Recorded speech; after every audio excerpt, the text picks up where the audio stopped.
नमस्कार दोस्तों, मैं doctor Amit Sharma Shweta dental clinic से। दोस्तों आज हम आपके सामने आए हैं। आपको बहुत सारी क्वेरीज आई थी अभी ब्लैक फंगस के बारे में, क्योंकि ये बहुत ज़्यादा स्प्रेड हो गया और लोग बहुत वरीड भी हैं। तो अभी हमारी एक कॉन्फ्रेंस थी, तो उसमें हम लोगों ने इसको काफ़ी डिटेल में डिस्कस किया है। तो आज मैं अपने पेशेंटों को एजुकेट कर रहा हूँ। आप इसको समझें, इसके बारे में, इससे डरे नहीं, इसको जानें, कैसे इसको पहचानेंगे अर्ली स्टेज में, ताकि आप इसका प्रॉपरली ट्रीटमेंट ले सकें। सबसे बड़ी चीज़ है, इसको सबसे पहले अर्ली डायग्नोसिस इसका जो है बन जाए अगर, तो पेशेंट जो है इससे बच जाता है और बहुत पार्ट उसके बच जाते हैं। तो आइए दोस्तों हम लोग शुरू करते हैं। मैं आपको बताता हूँ कि ब्लैक फंगस के बारे में एक आउटलाइन आपको देते हैं। सबसे पहला सवाल, ये ब्लैक फंगस है क्या, जिसको हम म्यूकोरमाइकोसिस आपने सुना होगा, दैट इज़ ब्लैक फंगस। तो ये कैसे प्ले में आ गया? अभी तक तो इसके बारे में कोई सुना ही नहीं था। तो दोस्तों ऐसा है कि ये बहुत पुराना फंगस है। इस फंगाई की डिस्कवरी जो है 1885 में हुई थी और साइंटिस्ट थे प्लेटॉफ ने 1885 में इसको फंगाई को डिस्कवर किया था, और उस फंगस का नाम जो था वो मिकोरेल्स फंगस था। 1985 में इसकी डिस्कवरी हो चुकी थी, ये कोई नया नहीं है। तो सबसे पहला सवाल ये आता है कि हमारे पास पहला क्वेश्चन एराइज होता है कि हाउ इट स्प्रेड्स, ये कैसे फैलता है। अब जब तक हम ये नहीं जानेंगे हम बचाव नहीं कर पाएंगे। तो सबसे पहले ये फैलेगा कैसे, देखिए। सबसे पहला एयर के थ्रू, हवा से फैल सकता है। सॉइल, ज़मीन के थ्रू फैल सकता है, मट्टी से ज़मीन में। खाने पीने से फैल सकता है, फूड मटेरियल से आपकी। और डिकेइंग, जो सड़ते रहते हैं मटेरियल, आपने देखा वो जहाँ सड़न बरसात होती है, मॉइस्ट हो जाता है, सड़ता है, वहाँ पे ये फंगस डेवलप है। दोस्तों ये एयर, सॉइल, फूड, और इसके बाद इन्हेलेशन से, जैसे हमने इसको इन्हेल कर लिया एयर के साथ, अपने सांस के साथ अंदर चला जाता है। कई बार क्या होता है, हमको कुछ ऐसी चीज़ें लगा दी या चढ़ा दी जाती हैं, या हम कुछ ऐसा इन्हेल कर लेते हैं, हमारे अंदर डाल दिया जाए, उसमें कहीं फंगस तो ये आपके शरीर में जा सकता है। तो यहाँ पे हमें ये जाना है, यहाँ पे जितना भी मैंने आपको चीज़ें बताई, जिन चीज़ों से ये फैलता है, इसमें सबसे इम्पॉर्टेंट मैं पॉइंट करना चाहता हूँ, फूड में जो आपके घर में सबसे ज़्यादा कॉमन चीज़ है वो है आपकी ब्रेड, जो आए दिन हम यूज़ करते हैं। आजकल ये ब्रेड ऐसी चीज़ है जो हर घर में यूज़ रहती है। टाइम नहीं रहता सबको, ऑफिस में जाना है, तो लोग ब्रेड बहुत खाते हैं। ब्रेड उठाया, बटर लगाया और खा गए। दोस्तों इस सीज़न में जब ये स्प्रेड होता है, तो जो आपने देखा होगा ब्रेड को एक दिन बाहर रख दीजिए तो उस पर ब्लैक जम जाता है, दैट इज़ ब्लैक फंगस। तो मैं आपको वार्न करूँगा तो इस सीज़न में आप ब्रेड यूज़ ना करें। बहुत ज़रूरत हो तो तभी यूज़ करें, और ब्रेड बिल्कुल ताज़ी हो, इसको एश्योर्ड करें। और अगर वो खुली हुई कहीं से भी बाहर पड़ी है एक दिन की, तो उसको आप यूज़ ना करें। यहाँ पे ये पॉइंट मैंने मार्क किया, क्योंकि जिस घर में भी कुछ ऐसे बुजुर्ग हैं जो इम्यूनो कम्प्रोमाइज है, जिनका इम्यून सिस्टम वीक है, वहाँ पे ये ब्रेड कतई यूज़ नहीं की जाए, ये बहुत डेंजरस है। अब यहाँ अगला सवाल आता है कि हमने ये जान लिया ये इस चीज़ से फैलता है। अब आइए हम देखेंगे कि भाई इसमें मॉर्टेलिटी क्या है, मतलब इसका डेथ रेट क्या है। तो दोस्तों ये वास्तव में बहुत डेंजरस है, क्योंकि इसका जो डेथ रेट है वो 50 से 90% तक जाता है। अब आप ये एक्सपेक्ट कर सकते हैं कि ये कितना डेंजरस है। तो death rate 50 to 90%, that is called mortality rate, 50 to 90% जाता है। अब अगला सवाल आता है, कितने तरह के फंगस होते हैं। चलिए आपको बताते हैं। ब्लैक फंगस तो एक नाम हमने दे दिया था, बहुत नाम तरीके टाइप के होते हैं। जैसे अगर ये हमारे लंग्स में है तो हम इसको पल्मो से बोलते हैं। अगर ये हमारे पेट में है तो हम गैस्ट्रो नाम लेंगे, गैस्ट्रो फंगस। अगर ये हमारे साइनस से होके ब्रेन तक जाएगा तो हम इसको राइनोसेरेब्रल फंगस बोलते हैं। तो अलग अलग प्लेस से इसके अलग अलग नाम बदल जाते हैं, टाइप्स। तो आजकल जो सबसे कॉमन है वो आपका राइनोसेरेब्रल, यानी जो आपके साइनस, ओरल साइनसेस से स्टार्ट होता है नाक के पास से, और आपके आँखों से होता हुआ आपकी ब्रेन में जाता है। तो दैट इज़ कॉल्ड राइनोसेरिब्रल। ये इस समय बहुत कॉमन है, तो हम लोग इसी की बात करेंगे। हालांकि कुछ केसेस आए थे गंगाराम में, जो उन्होंने बताया कि उसके पेट खराब हुआ था, तो उसमें भी फंगस मिला है। तो वो रेयर है, जैसे आपके लंग्स में और आपके जो गैस में, जो पेट में जो ये फंगस पाई है, बहुत रेयर है। जो मोस्ट कॉमन है वो आपका राइनोसेरिब्रल फंगाई। ये फंगस में ये ब्लैक फंगस का टाइप है राइनोसेरिब्रल।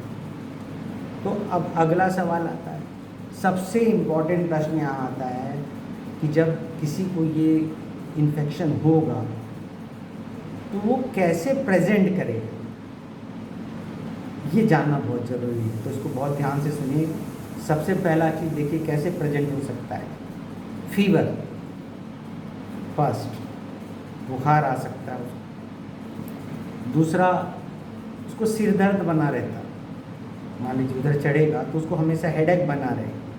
तीसरा, उसको फेस पे फेशियल स्वेलिंग्स, यानी उसके फेस पे सूजन आ जाती है और पेन होता है उसको, फेस पे छूने पे सूजन आ जाती है उसको।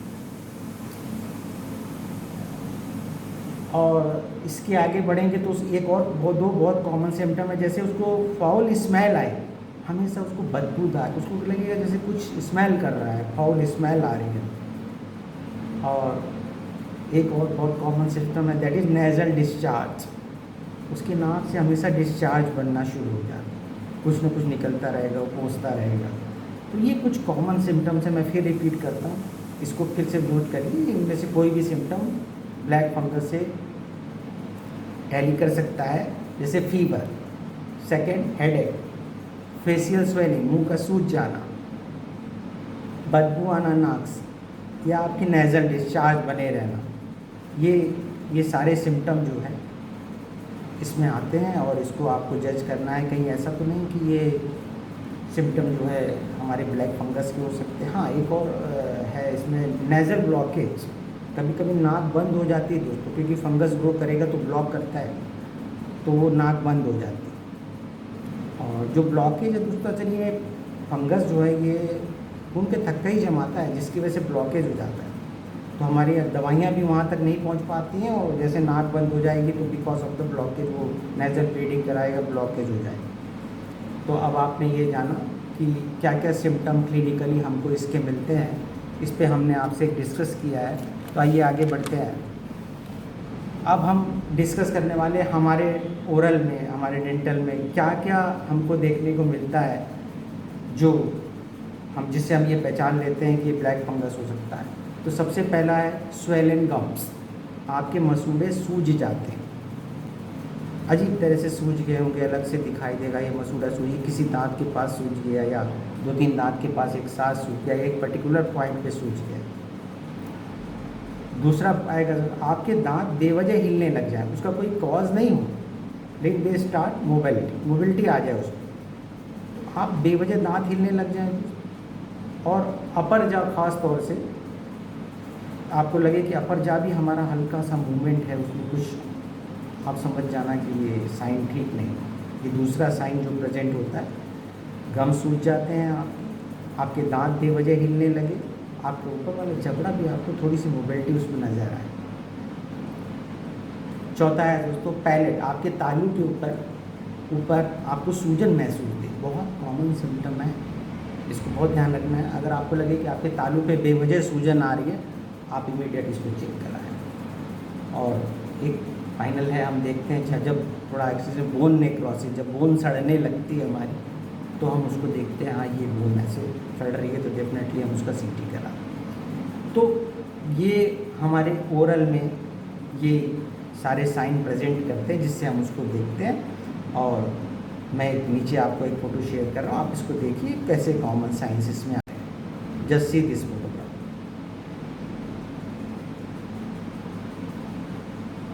इसमें देखिए ये साइंस आपको आए। अब पहचानने का तरीका, इसका सारे जो इन्वेस्टिगेशन है उसमें हम सीटी करा लेते हैं, सीटी से पता लग जाएगा, एमआरआई से पता लग जाएगा दोस्तों। और इसकी जांच में जैसे हम हिस्टोपैथोलॉजी जांच कराते हैं और बायोप्सी, दोनों से ही इसका पता लग जाता है। तो सीटी और एमआरआई से इसकी हम पता लगा देते हैं फंगस कहाँ तक स्प्रेड किया है। पता लग जाता है उसमें, और इसकी हिस्टोपैथोलॉजी उसकी जांच करा के हम उसको कंफर्म कर लेते हैं बायोप्सी से कि वही फंगस है या दूसरा कोई फंगस है। अब जो आखिरी टॉपिक आता है इसके मैनेजमेंट में, दोस्तों ये ऐसा डिसीज़ है, कई डिसीज़ हमारे यहाँ ऐसे हैं, उनमें से ये भी बहुत रेयर, जिसमें सर्जरी पहले प्रिपेयर्ड है, देन मेडिसिन, दवाई बाद में आएगी, पहले हम सर्जरी करें। तो इमीडिएट सर्जरी रिक्वायर्ड, डायग्नोसिस होते ही जहाँ तक ये स्प्रेड किया वहाँ तक पूरा क्यूरेट करके उसको बाहर कर दिया जाता है, तब दवाई स्टार्ट होगी। बहुत सारी एंटी फंगल ड्रग्स हैं, आपने भी कईयों के नाम सुने होंगे, हैं बोटरजिन इंजेक्शन और जो है एजॉल्स, और बहुत सारी मेडिसिन आ गई जो स्टेप वाइज होती है, first line, second line, third line में यूज़ होती है। और एक अच्छी न्यूज़ ये है कि हमारी गवर्नमेंट ने काफ़ी लाख में इंजेक्शंस बाहर से मंगा लिए हैं, और निश्चय ही बहुत जल्दी ये मेडिकल कॉलेज में अवेलेबल हो जाएंगे और बहुत हेल्प मिलेगी इससे। बहुत अच्छा काम किया हमारी गवर्नमेंट ने, इमीडिएटली इसको इम्पोर्ट किया और जल्दी आपको ये कर मिलेगा। अब मैनेजमेंट में, इसके मैनेजमेंट किसी क्लिनिक या किसी छोटे अस्पताल में नहीं हो सकता दोस्तों, आपको जाना ही होगा किसी मेडिकल, क्योंकि देखिए इसमें कितने लोग इन्वॉल्वमेंट होंगे। मान लीजिए ब्लैक फंगस हो जाता है तो इसमें एक एनेस्थीसिया वाला आएगा, एनेस्थीसियोलॉजिस्ट आएगा, एक ENT वाले आएंगे आपके साथ, तीसरे में एक आँख वाले ऑप्थेल्मोलॉजिस्ट आएंगे। ये पूरा एरिया इन्वॉल्व है, एनेस्थीसिया हो गया, ENT हो गया, आपके जो है ऑप्थेल्मोलॉजिस्ट हो गए, और हमारे फील्ड में डेंटल में ओरल एंड मैक्सिलोफेशियल सर्जन जाएगा हमारा। अगर ये ब्रेन तक जाता है, न्यूरो इन्वॉल्वमेंट होता है, तो एक न्यूरो सर्जन भी आपके साथ अवेलेबल होगा। और जब ये, क्योंकि इतना इसमें सर्जरी होगी तो इसको फिर से रिकन्स्ट्रक्शन के लिए हमें एक प्लास्टिक सर्जन की ज़रूरत पड़ती है। तो 6 लोग की टीम होती है, इन 6 डॉक्टर्स मिलके फील्ड के आपके इस एक ब्लैक फंगस को ट्रीट करते हैं। तो सबसे बड़ी चीज़ जो तो हमारा ये वीडियो में हमने आपको बताई, ब्लैक फंगस क्या है, कब प्ले में आया, क्या क्या साइन एंड सिम्टम है, कैसे डेवलप होता है, ओरल में कैसे ये हम उसको साइन डेवलप आते हैं, कैसे हम इसको स्वेल फेस पे, आँख पे कैसे जल्दी पहचानें और जल्दी अप्रोच करें ताकि हमें इमीडिएट सर्जरी मिल जाए, और तब हम उसकी मेडिसिन हमको दी जाएगी। और थोड़ा मेडिसिन कई बार लंबी भी चलती है तो कोई इशू नहीं है, एक बार अगर मेडिसिन अवेलेबल हो जाएगी तो ये ट्रीटेबल है, इससे घबराने की ज़रूरत नहीं, इसको समझने की ज़रूरत है, इसकी प्रिकॉशन लेने की ज़रूरत है। और ख़ास तौर से आजकल जो मास्क का प्रचलन चला है, तो जो अगर मास्क ज़रा सा भी आपका गीला हो जाए तो आप ऐसी वैसी जगह रख देते हैं, दोबारा उसको उठा के लगा लेते हैं, वो ठीक नहीं है दोस्तों, दैट इज़ वेरी डेंजरस। उस मास्क से भी आपको ये फंगस आपके सांस के थ्रू अंदर जा सकता है। तो पुराना कोई मास्क आपका गीला हो गया है, आप कहीं रख देते हैं, दोबारा उसको ज़रा सा भी मॉइस्ट हो जाए, आपको डाउट हो तो आप उसको वॉश करिए, उसको धूप में सुखाइए, स्टरलाइज करिए, तभी पहने। अगर वो मजबूरी है उसको पहनना, अदरवाइज़ उसको आप डिस्कार्ड करके फ्रेश ले लीजिए। तो ये एक छोटा सा वीडियो हमने बनाया अपना एक पर्पज़ पे, आपकी नॉलेज के लिए। बहुत सारी क्वेरीज आई थी दोस्तों, मुझे उम्मीद है ये आपके लिए हेल्पफुल होगा। इससे घबराने की ज़रूरत नहीं है, इससे बचने की ज़रूरत है, प्रिकॉशन लेने की ज़रूरत है। और 2-3 जैसे फूड में हमने ब्रेड बताया, घर में अपने ब्रेड से सावधान रहें, और मास्क सब लगा रही है। 2 कॉमन पब्लिक में बहुत कॉमन ट्रेंड शुरू हुआ है, मास्क का और ये ब्रेड, घर में फूड में ब्रेड बहुत कॉमन है।